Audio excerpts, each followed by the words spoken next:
Morning, everyone. Thank you for joining us today. My name is Tiffeny Yen-Louie. I'm with World Trade Center Utah, Chief Marketing Officer here. It is great to have you guys with us. We've had this event every week for Friday for nearly a year now, but hosting this weekly tariff and trade briefing. I hope that you've all been able to get something out of it, and it's been a valuable asset for your and resource for your businesses. If you're here for the first time, please, we hope that you continue to join us. We're going to continue this at least right now through the end of June. And if you miss any of today's or want to go back to a previous one, everything's posted on our YouTube channel. You can also find it on our website as well. But let's get into today's programming. We have Ben Kolendar, our Chief of Staff here at World Trade Center Utah, is making live updates to the dashboard right now. And so refresh your page if you've been on it. And then we also have two special guests with us today, Bernardine Adkins and Wendy Wagner from the Ottawa and UK offices of Gowling and WLG, or Gowling WLG. We're so enthused to have you guys here with us and look forward to this conversation. Ben, I'll turn it over to you. Yeah, thanks, Tiffany. And I was real time making some updates to the dashboard and just finished. So we caught an error in our little pre-briefing. So I'm going to be just doing a quick review real fast. I'm going to share my screen. And for those of you who it's your first time joining, you can always follow along at wtcutah.com/tariffs, where you can see what we're tracking here and have the primary source documentation for all of this. There's also a link right here at the top that you could share with anybody else who you think might benefit from these weekly briefings. So I'm going to dive in first and talk about critical minerals. So there was a 232 comment open that just closed yesterday. So this was on critical minerals and a plurilateral trade agreement. So hopefully those of you who this impacts, you got your comment in. We saw a lot of comments in there.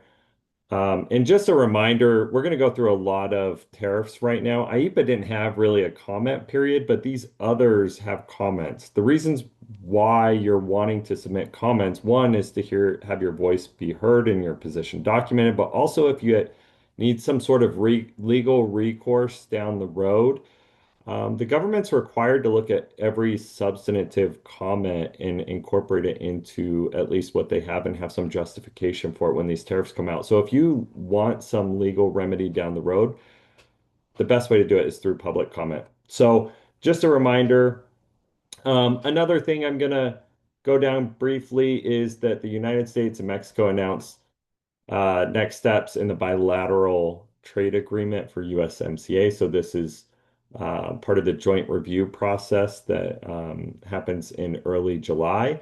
And so you can see here, everybody's getting together to start these bilateral conversations. I know a lot of folks have been talking about, is this going to be a trilateral discussion? Well, the United States is meeting with Mexico now. I'm sure we're going to talk about Canada here a little more in depth in just a minute.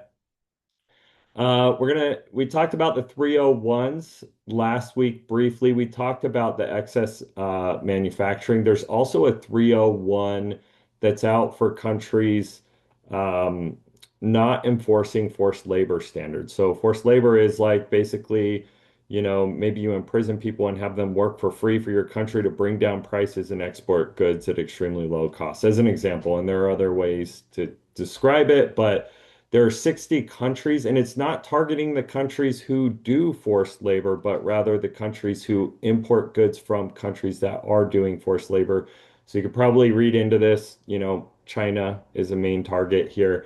So this is an expansive list, 60 countries. You can see the public comment is open and will be until April 15th. So you could go there to submit your public comment. Public comment is also open on the excess capacity structural capacity for manufacturing. So on the 16 economies listed here. Um, the four-step process for the refunds, we went over this briefly yesterday, but we did a standalone link on our dashboard because so many folks are asking about this and wanting to know the primary source documentation. It's right here on our dashboard. You could click it here, you could click it here, and it goes in and it walks through the four-step process. We talked a couple of weeks ago, there was closed door meeting between customs and the Court of International Trade. And what came out of it is a commitment that within 45 days, Customs would have established a refund process. The four-step process is they're going to establish a claim portal.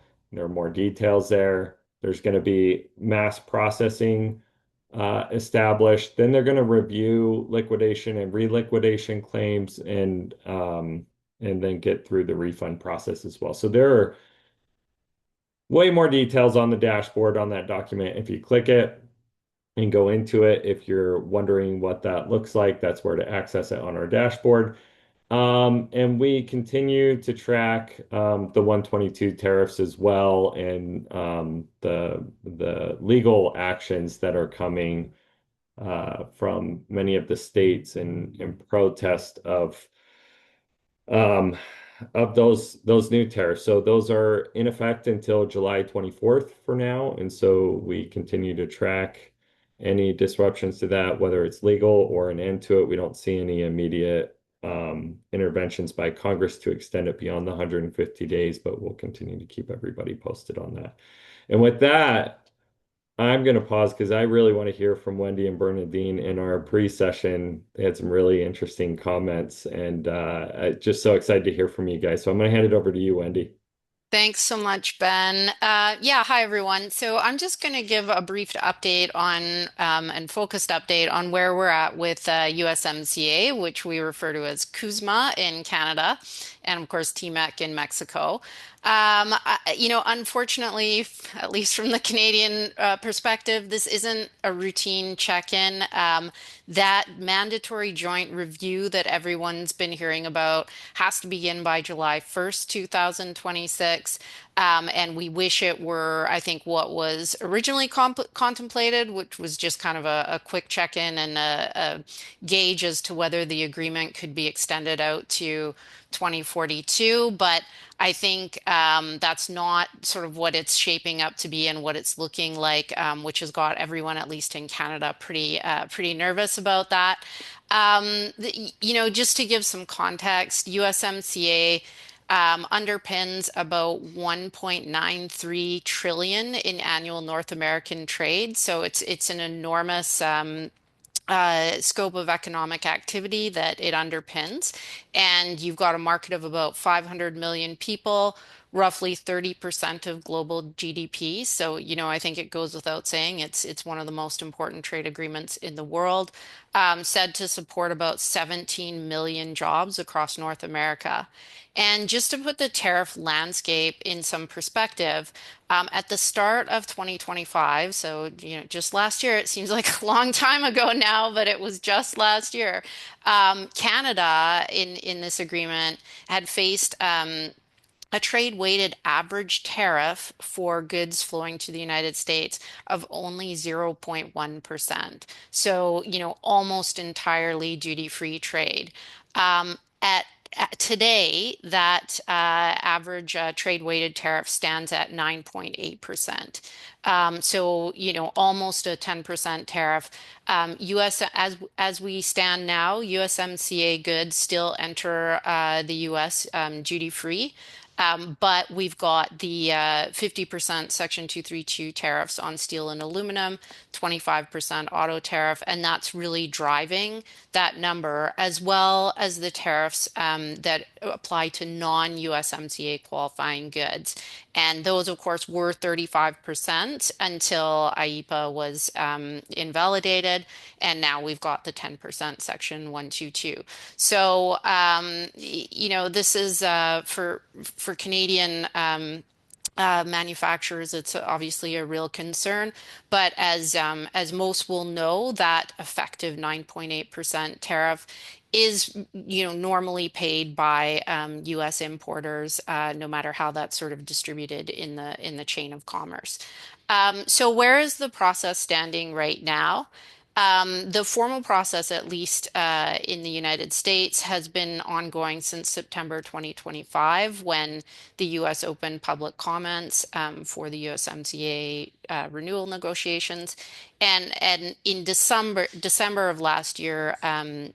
USTR Jameson Greer had indicated that he would not be prepared to recommend renewal of the agreement without changes, suggesting that, the US would be looking for some significant revisions, which I think no one really contemplated this review process would be treated that way before the change in administration. So, where we are now, as Ben had mentioned, the US and Mexico have already formally launched their bilateral review discussions. The trilateral discussions were expected mid to late March, so we don't really know the current status of those. And of course, there has been some um, indication by the U.S. administration that, by your administration, that they may be looking for bilateral paths as well, which would, of course, dramatically change the character of the agreement. So, what are we looking at in terms of realistic outcomes of this? I think what was originally contemplated is probably the least likely outcome, which is a full 16-year renewal. So, what the agreement contemplates is that if the parties got together on July 1st, 2026, and felt that everything was tickety-boo with the agreement, then the agreement could be extended through to 2042. And at this point in time, that's considered to be probably the least likely outcome, at least without some significant structural changes to the agreement. Second potential outcome, annual reviews, continued annual reviews. So if one party withholds agreement to extend USMCA, then the agreement moves into year by year reviews from 2027 onward. And, that's difficult for the trading community because it injects that continued uncertainty as to the status of the agreement and potential tariffs. Certain commentators, economic studies are putting that at like a 50% probability of outcome. So that seems to be sort of the favored predicted outcome at this point in time. Third, withdrawal. So this isn't formally part of the review process, but any party can exit the USMCA with 6 months notice. And again, Jameson Greer has stated that this option is on the table. Is that negotiating posturing or a realistic outcome? Very, very hard to say. And commentators are putting that at least at a lower risk of materializing, which of course in Canada and I'm sure Mexico we're all, and many in the US are hoping that's not the outcome that transpires. The other possibility is expiration of the agreement in 2036. So as it stands, if the annual review fails to produce that extension to 2042, and we keep holding annual reviews, then the agreement will, if there's no extension within one of those annual reviews to come in the next 10 years, then the agreement will terminate in 2036 and trade would just revert to WTO rules. So, where are we hearing that everyone stands at this point? As I mentioned, signals from the US administration are that this is being treated as basically a comprehensive renegotiation. There's been signals that the administration is looking for tighter rules of origin. So that's basically in order to qualify for duty-free treatment under the agreement, there has to be a higher level of North American content.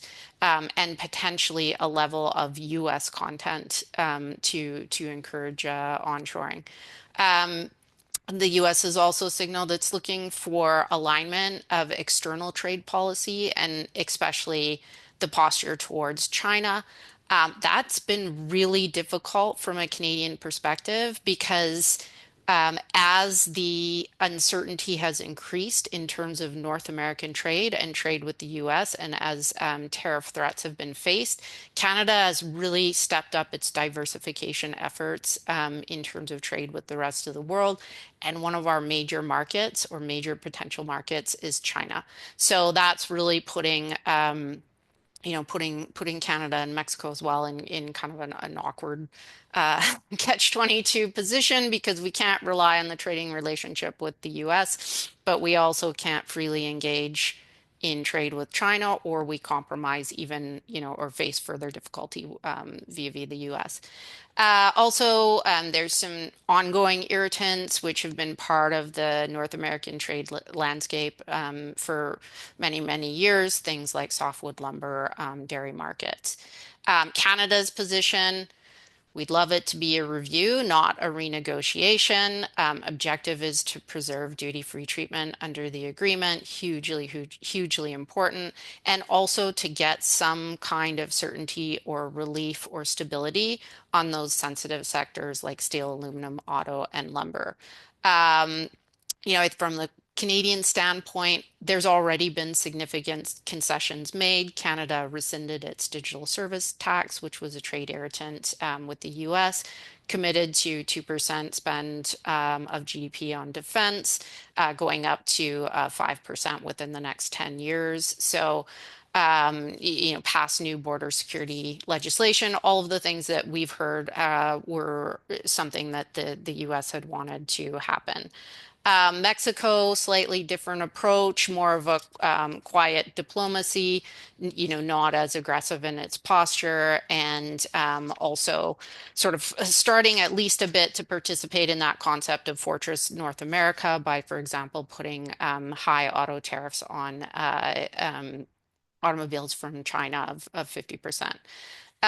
So, you know, the key risk here is failure to preserve the USMCA, which again, a lot of commentators are saying ultimately would benefit China by weakening the North American economy and reducing, the region's economic competitiveness in manufacturing, in supply chains, in critical minerals. But at this time, it's just really pretty unknown as to what the outcome will be and whether that's going to produce a renewal, a substantial revision, or even termination of the agreement. So I think we're all hopeful and we're all just looking for at most incremental changes, but really hard to say where that will go at this point in time. And everyone in Canada is certainly watching very closely. So with that, I'm going to turn it over to my colleague Bernardine to tell us a little bit about the situation across the pond, which will be of real interest. Wendy, thank you so much. Bravo, you managed it in 10 minutes as well. So no, that sets the bar for me. So I want to give you a taster really on six matters. How British industries feeling post the Supreme Court's judgment in EPA, where the overview of UK trade policy now, talk about this triangulated position with EU, UK, US. Talk a little bit about what the UK's position is vis-a-vis the WTO and the ministerial conference coming up, which is quite interesting, and then move on to an extraordinary new instrument that they've got in the EU and the UK is thinking of getting, which is an EU anti-coercion instrument. And then lastly, let's end on a happy note, foreign direct investment, what the UK and the EU is trying to do to encourage foreign direct investment at the same time trying to protect itself. So starting at the top, how did British industry feel when the Supreme Court judgment came out? For a nanosecond, there was relief, and then that was swiftly followed by uncertainty. Because where the big celebration had been when the UK concluded the economic agreement with the US was it essentially just went 10% for 100,000 cars, which is essentially what the UK had imported into the States the previous year. Yes, it's been a bit lumpy as to how it's been implemented, but huge relief that was negotiated. That was where the UK was most vulnerable. And the rest, it was like, okay, we'll have to suck it up and it will probably be passed on. And yes, we've got a better deal with the UK steel as well. I gather, because the US quite likes UK steel because it's virgin steel, etc.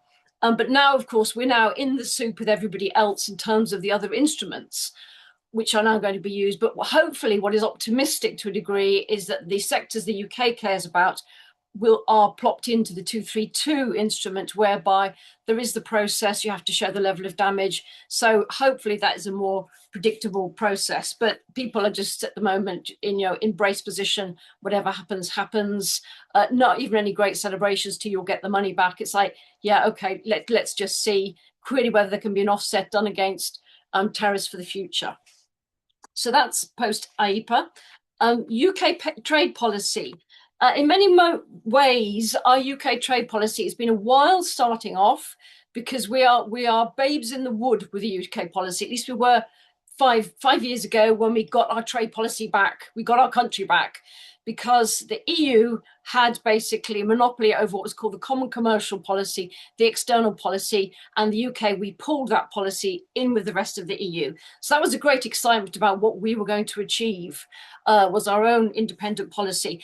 And in our DNA, be you left wing, right wing, we are so free trade. And so it's very much, we're going to have fling open the doors, free trade agreements with everybody. It was going to be fantastic.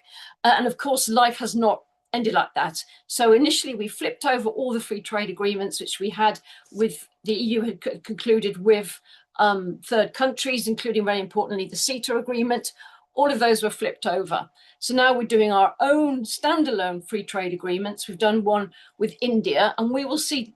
Let's just see how that pans out. And that was concluded, given the complexity of India, relatively quickly. Now the EU is negotiating its own free trade agreement. We joined the CPTPP.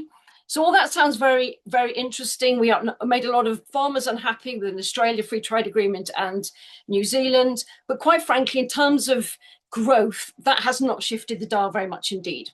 And the UK now, I think it's taken up a lot of time, a lot of bandwidth. They're more focusing on sectoral trade agreements, for example, the digital agreement with Singapore. So really looking at specific sectors where we have some form of commercial advantage and cooperating and engaging in dialogue with states on those particular instruments, trying to go for quick wins, which don't take up so much time and firepower. We then have our Trade Remedies Authority, which I would have said historically is probably going to be idle, because the British inherently, we don't like the concept of imposing tariffs. We think everybody should trade, let's be open, and competitive advantages, etc., etc. Now, at long last, the Trade Remedies Authority is coming into its own. It's doing things that, basically taking from the toolbook of the EU, looking at foreign subsidies, taking out anti-subsidy engagements, tariffs, looking at anti-dumping regulations. All of this is very new to the British industry don't really know or engage particularly with anti-dumping instruments, but they're learning. So we may see more of those type of investigations. So that's where we are with respect to that. And now what we see, well, what's happening with the EU, UK, US? The UK, as you know, we love our special relationship with the US. But we've also got this tension with the EU as well. And what people often fail to realize is that our global external trade with America is 17% of our global external trade. We say, oh, that's our biggest trading partner. But actually, we trade with the EU as a single trading bloc. Our standards are set, but by reference to the EU standard. That's who we're trading with. And that's 45 to 50% of our trade. And what people don't realize, this is something the press have not yet picked up on. So many of the standards are set by these bodies called CEN-CENELEC. Our standard setting body, the BSI, never left CEN-CENELEC. They changed the constitution. BSI is sitting in CENELEC, crafting those standards with the rest of the EU. So in many ways, we are still geared up, still committed to those EU standards. And this week, Rachel Reeves, our Chancellor, said, we need to do more to align ourselves to get back into that single market. So at the moment, that is where the trajectory is moving back towards a single market. We're looking at what we should have always have done, quite frankly. We're looking at engaging our phytosanitary checks, having those mutually recognized, engaging in basically getting rid of that paperwork, all this extra paperwork. And frankly, in many respects with Brexit, we shot ourselves in the foot and trying to undo some of that damage. So at the moment, the trajectory in terms of where we're trying to get our growth from is with the single market and the EU, because frankly, that is quite an easy win, so to speak, and economically, it makes sense. So moving swiftly on to what is happening with the WTO Ministerial Conference. And so it's been described to me as, at the moment, it's quite messy. But what I thought was really quite interesting, because the UK, we very much picked on upon Mark Carney's address at Davos a while ago. He was basically saying, look, the multilateral world is broken. And that really hit home in Britain. It's like, oh gosh, is it? That's not a good thing, because we actually quite like multilateralism. But what seems to be Oh no, we lost her. I was so into that I know. content too. This Well, I is hope we so got good. everybody's attention. Yeah. Oh, Well, while we wait for Bernadine to come back on, Wendy, maybe I can just ask, we've heard a little bit, you addressed this and this was interesting. In the Canada portion, we call it the USMCA. I've got to get my It's all right. priority It's all talking good. It's down. all good. When we talk about that, I think there's an underappreciation of the 6 month notice to remove from the trade deal Mhm. because we have heard comments from others of, yeah, but the trade deal, like however this goes, it goes until 2036. 2036. We Yeah, have time.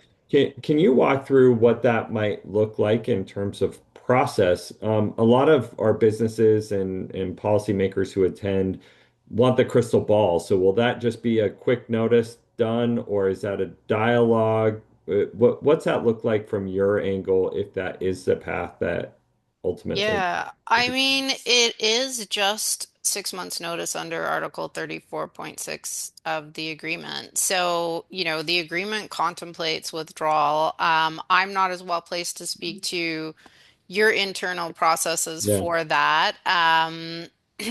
From a Canadian perspective, that would, probably be an executive trade as an executive decision. But of course, we're not it's definitely not going to be Canada that's going to withdraw from the agreement. Yeah. So, I think it's interesting because trade agreements are just international agreements like any other, right? The one thing that might be a complicating factor is, at least in Canada, we have a domestic implementation process associated with a trade agreement. So it's a dualist system, which is similar to the US. So you have the agreement, which is not part of national law, but then that agreement is implemented into national law. So whether that creates any complicating factors in terms of approvals from a national perspective, I think is another question, right? Is it so simple? It's definitely simple to withdraw from the agreement from an international perspective or a multinational perspective,